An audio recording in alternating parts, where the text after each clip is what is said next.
There are some great tools out there that enable you to send out surveys to your audience to find out facts and get to know where they are and their attitudes about certain things.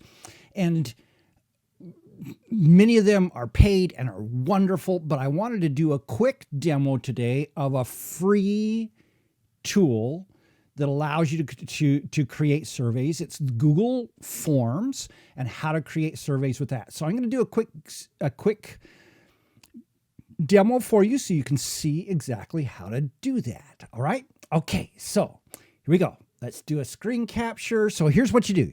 You start by going to drive.google.com. So you go, and so this is getting you into your Google Drive.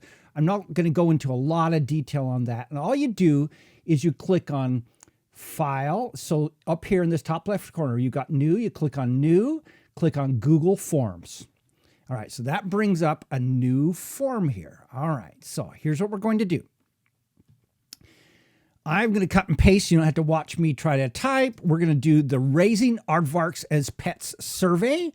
So I'm just going to plug that in as the title. I'm just going to come up here, and so that'll be the title in my Google Forms so I can see it.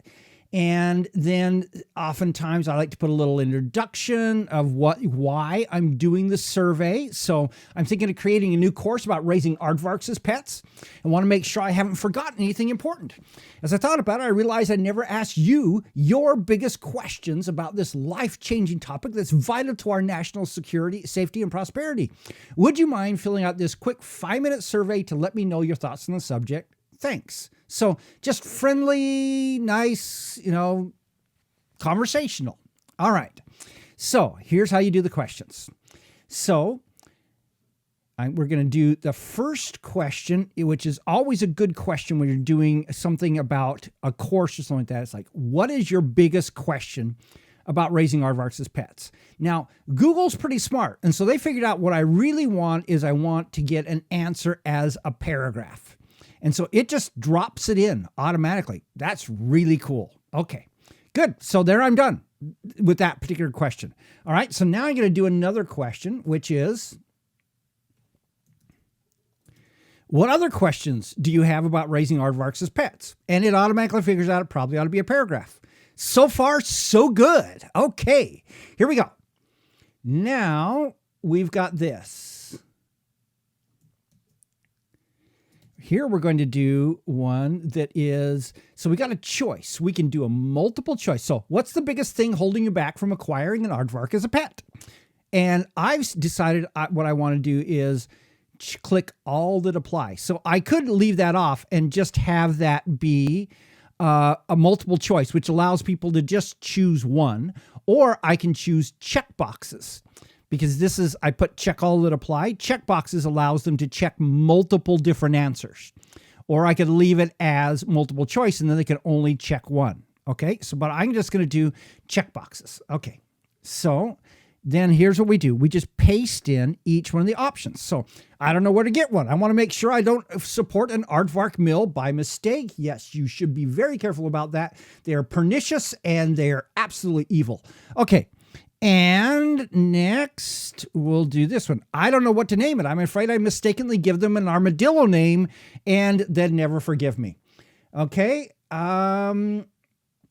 Next question is, I don't know where the best place is to buy ants in quantities of 1 million. So you should know that aardvarks eat ants and they eat them hundreds of thousands at a time. So sometimes you got to buy, it's cheaper to buy 1 million at a time. Okay.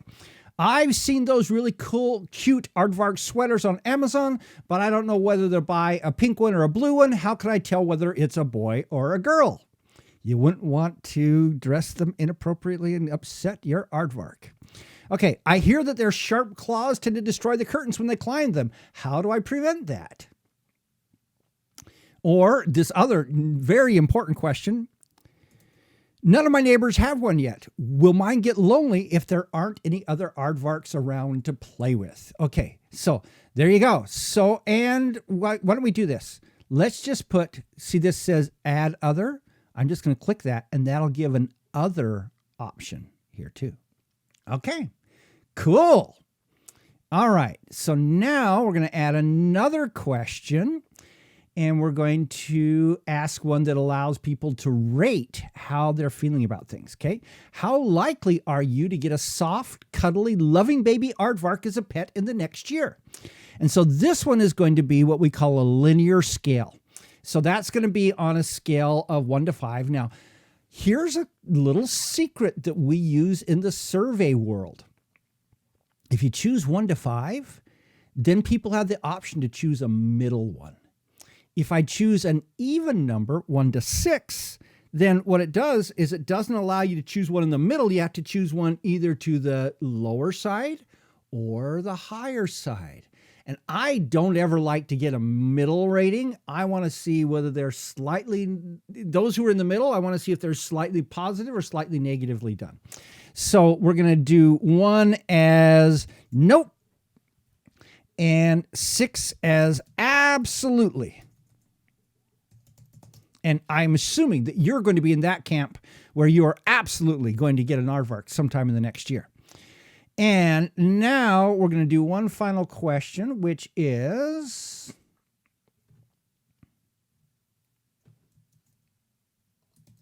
if you'd like to receive an email notification when my course is finished, please input your email address below, and it automatically figures out it should do a short answer. And so then it's going to do a short answer. And then I'm just going to put one more thing down here in the bottom, and I'm going to remove that so it says untitled. And then I'm just going to put down here in the description, thanks, Don. All right, there's my survey. So now I can click this little eyeball up here. And what that'll do is it shows me my survey and I can check it out. So here's Raising Aardvarks as Pets survey. Here's that. What's your biggest question? What other questions do you have? Put this, click all that apply. How likely are you to choose one? Notice, see how there's no middle one. It's either a 3 or below or a 4. And so that, and then if you'd like to do it, you do that and then submit. Cool. This is working. Okay. Now, if I really want to, hey, I can make it orange. I can make it blue. I like purple. For some reason, and I can even choose how dark I want my purple. We are really coming up in the world here, and I can have it be decorative, which is really stupid looking, or formal, which is also really stupid looking. We're going to go back to basic and just go from there. Okay. By the way, if I wanted to, I could choose an image and actually put a header up at the top. I doubt they have any aardvark pictures in here. I'm just so disappointed. How could Google not have an aardvark picture in their default pictures? Okay, so we're just going to do one without a picture. All right, so here we go. We're all done with this. And so now what we're going to do is we want to send this out to our people. We got to have some way for it to get to them. So I'm going to choose send here. And what this is going to do is it's going to say, okay, how do we want to send it? So I can send an email. I can actually write an email and put a 2 in it and do that. You're probably not going to do that because you're going to send this out to everybody. Your 26,000 people on your list, you want to do that. And so what we're going to do is we're going to choose the link. And we got this link right here. So I could take that link and paste it in. I could even shorten the URL and just get a short one like that. And so I copy that, and then I can drop that into an email to send out to everybody. By the way, you can also embed it on a page if you wish. So let's say you've got a page and it allows you to put in an embed HTML. And I'm not going to get technically into that, but you could actually grab this code and put it onto a page. And so it's actually a URL that goes directly to your own website. But I'm not going to show you that right now. What we're going to do is we're going to stick with this URL. Okay. So I'm going to copy this. And let's do this. I'm going to just jump back into Facebook. And here's what I'm going to do. Actually, I'm not going to do it. I was going to drop the URL for that so you could actually take the survey, but I just decided that I'm not going to do that. Okay, so that's where you do it. You take that URL, you paste it into an email, and you send it out, and then you start getting results. Actually, so here's what I'm going to do. I just changed my mind. I'm going to put that URL in. So if anyone wants to go take that, we'll be able to see your answers come in. And so what I'm going to do here is I'm actually going to go back to the screen capture, and I'm going to paste that URL in, and I'm going to take the survey myself so you can see how the answers come in. I'm going to check this guy and this guy and this guy because I'm really concerned about my curtains, and I'm absolutely going to, well, maybe not absolutely. I'm going to go just below absolutely because I already got like 3 of them. And I'm going to put in bob@bob.com. Oh, bob@bobold.com. Okay, so I'm going to click submit. And so now what I'm going to do is I'm going to go back here for just a minute. And you know what? I totally forgot something. I need to show you something else about this. I need to go to settings, and this part about requires sign in, we don't want to check that. So if you forget to do this, which I always do, so uncheck the box about restrict to users in Breakthrough Consulting Inc. and its trusted organization. So to have your name in there, and you may want to limit them to just one response. And so then by doing this, then it allows that to be answered by anybody. So I just wanted to give you that, to tell you that, because if you forget to check that, then people get an error and everyone comes back to you and really yells at you because you didn't do it right. And you got presentation. You can actually show a progress bar, so you can do different things here. Quizzes, you can actually make it a quiz. And so there's a number of different options that you can use here as you do this. So now you can see that I now have a response. That response was me filling it in.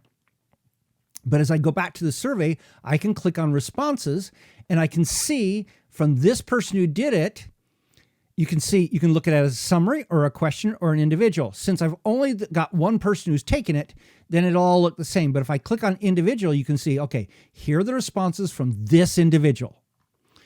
If I click on question, then it's got all the answers to question 1, and then all the answers to question 2, and then the summary, and then all the answers to question 3.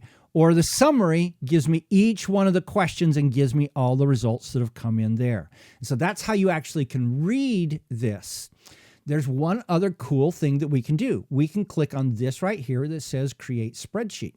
And what that'll do is it will create a spreadsheet and give me all these answers in this spreadsheet. So here's a timestamp, and here's their answers to each of the questions so that I could actually be able to graph this or expose all the results to people in a slightly different way. So that's how you do it. That's how you get the data back out. And it's free, as I said, which is my favorite price. And a quick and easy way. Hey, it's not quite as pretty as some, and it doesn't have some of the capabilities that some of the other tools do, but it certainly does the job. And I recommend you consider using this as one of your tools as you do surveys out there to the world. So, have you ever done one? What questions do you have about doing them? I'd love to know. This is Don Crowther saying, just go do this stuff.